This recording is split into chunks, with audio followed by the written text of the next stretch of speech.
narrowed the wage gap, significantly decreased the shotgun weddings of very young women, as much as 63%. And so what we have now, though, this return of a social purity movement, is we have a war still waging on our bodies, right? On the bodies of women, on the bodies of actually a lot of us. Because it isn't just about abortion safety, right? It's about bodily autonomy.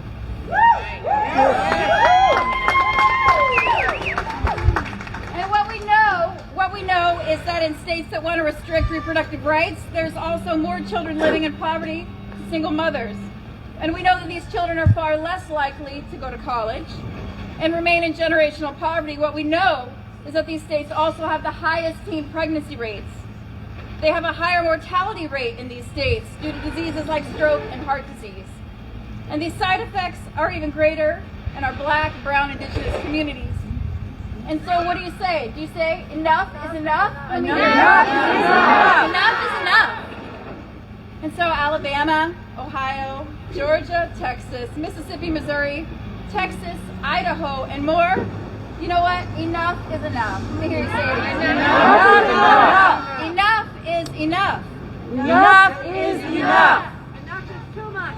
Enough is too much. Girl, yes. And so, you guys, if Roe v. Wade is struck down, what's next, right? We're already seeing attacks on the LGBTQ community across the nation. And I'm worried. I'm worried about trans kids. I'm worried about, queer kids and families all across our nation. And so, federally protected rights could just as easily slip away if Roe v. Wade goes away. And so because my liberation is tied to your liberation, enough is enough, right? Enough is enough. That's right. Got it. So what can we do, right? Like, first we have to acknowledge that we live in a state with the privilege of having our reproductive rights and bodily autonomy codified and protected. So that's the first thing we need to do. We need to honor that and acknowledge that. And how do we harness that privilege, right? The first thing we can do is to the easiest thing you can do, send letters of thanks and appreciation to your lawmakers, like Emily here. Emily! And also to lawmakers across the nation, especially in those states that are fighting hard, send letters of thanks and appreciation because they are putting up with a lot of ish right now, right? Yeah. And they're trying to work against a system that's oppressing them. You can find organizations who are supporting efforts to protect safe abortions and donate your money if you're able to. You can, this is a sensitive topic, but if you feel called to, if you've had an abortion, you can help destigmatize it by sharing your story and by listening to others, because abortion is not a dirty word, right? Yeah. I had an abortion 52 years ago, and I'm still not sorry. There you go.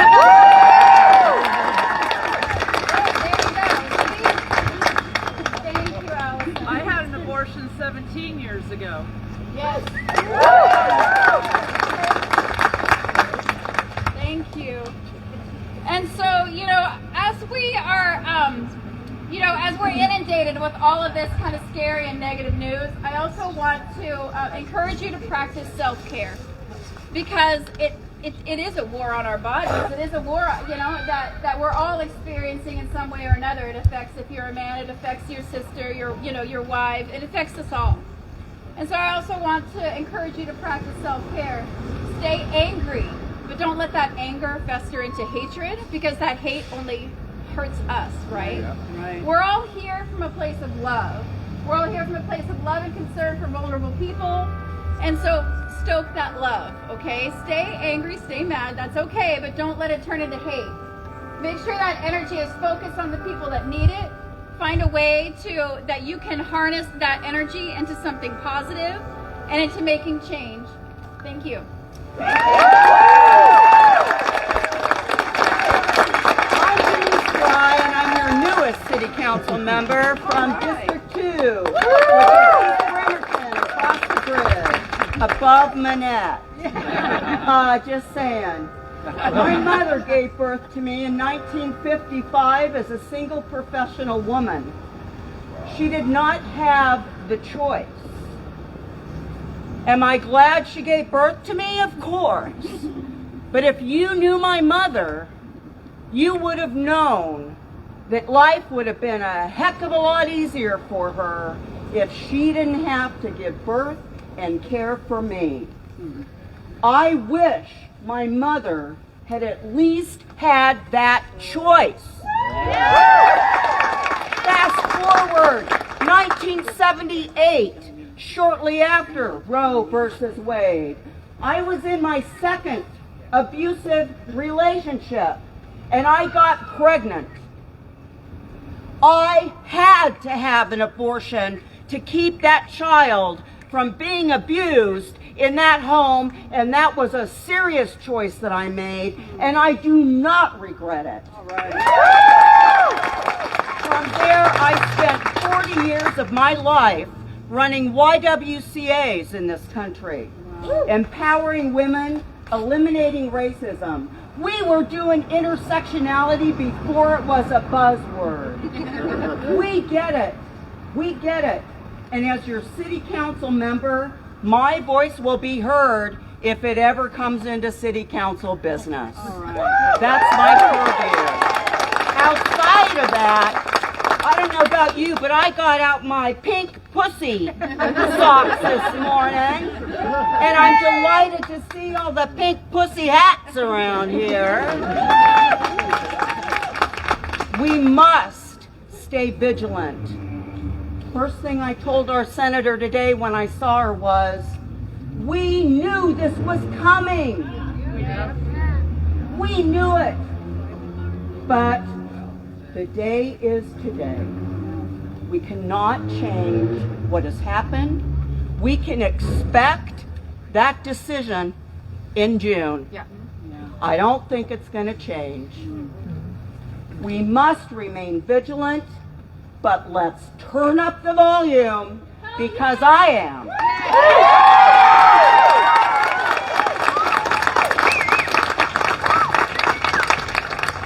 I'm Anna Mockler. Can you hear me? Yeah. I represent District 6 on City Council. Right, District 6. When I read the words of Justice Alito's draft ruling that the 14th Amendment only protects those rights that are deeply rooted in the history and tradition of our nation, I said many things that I will not repeat right here. He's heard them all before. I don't know. The rage, because here are some rights that are deeply rooted in our history and tradition. Slavery, segregation, woman as property, people as property. This is our past. We have to acknowledge it. But I'm going to quote James Joyce, history is a nightmare from which I am trying to awake. You guys have listened really patiently to this. We have to get out there. We have to keep speaking up. We have to speak up to our lawmakers. We have to speak up to our families. Just keep speaking up. Be uppity.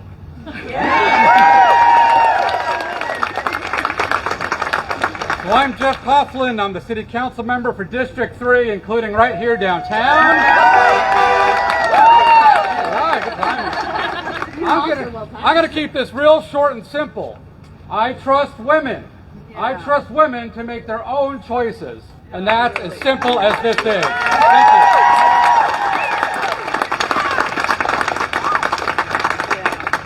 Hi, I'm Alexa, and I am not a city council member here in Riverside. But you may become one. I work at Planned Parenthood. And I grew up in the 26th legislative district, and it is so comforting to be back home, but really bad reason to be back home, right? This week has been, as I'm sure you're all feeling, like very, very painful and sad and difficult.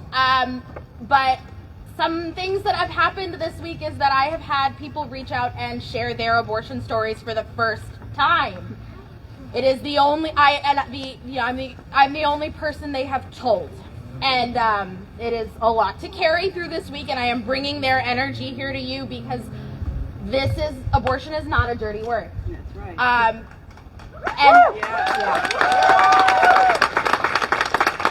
And you all being here and shoving it in the faces of everybody who does not think that we deserve to make our own choices about our own bodies is step one. Yes, this is not the first time we are calling on you, and this will not be the last.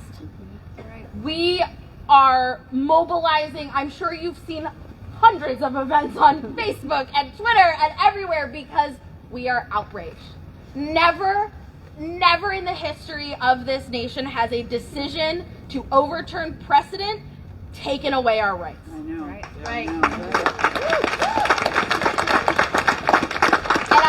And I'm looking out at everybody here, people who may have had an abortion, people who somebody who has had an abortion. It is 1 in 4 people who may become pregnant in their lifetime will have an abortion. Yep. A lot of people here. You are in good company. We are standing up, and Senator Randall helps us push stuff through the legislature every session to make sure that your rights are protected.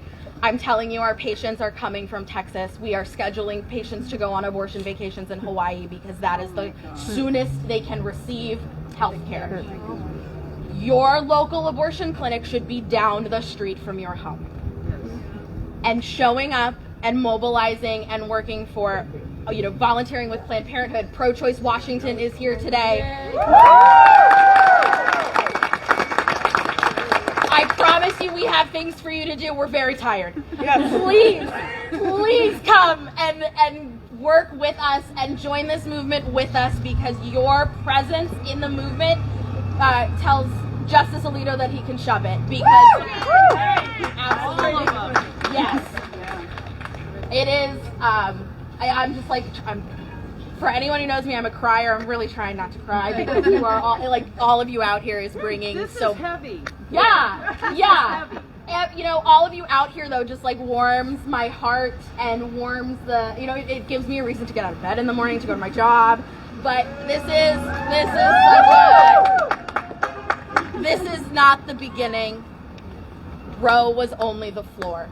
Yes. We can go up from here, and it is going to take all of us, and all of us are going to be able to fix this, I guess is the, who else is going to do it if we're not? Right? Exactly.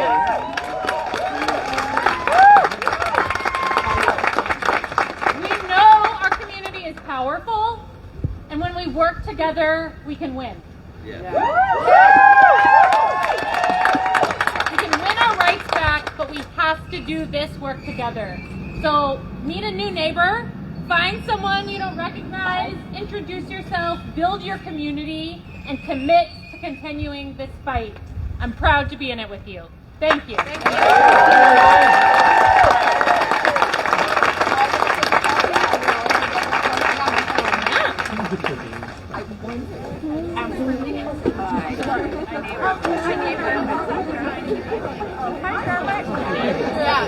I got little